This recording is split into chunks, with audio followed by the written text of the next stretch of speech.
tagumpay na nasakwete ng pinagsanib na pwersa ng Port SOU Mapanas SBC at Mlet Eastern Samar ang isang wanted person sa isinagawang intelligence-driven manhunt operation bago sumikat ang araw nitong Mayo 11, 2026.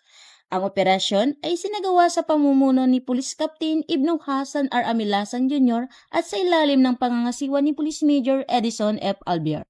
Dakong alas 4 na ng madaling araw nang mabilis na ikinasa ng mga operatiba ang operasyon sa Barangay Dos Dolores, Eastern Samar, kung saan mapayapang naaresto ang nasabing individual sa bisa ng warrant of arrest na inilabas ng Regional Trial Court ng Dolores, Eastern Samar na may inirekomendang piyansang nagkakahalaga ng 30,000 pesos.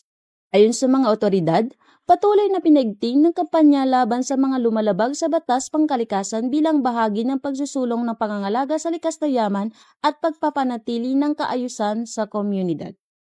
Mula dito sa Port SOU, ako ang inyong PNN correspondent, Pat Junlin M. Ariniego, alagad ng batas, tagataguyod ng Balitang Pulis.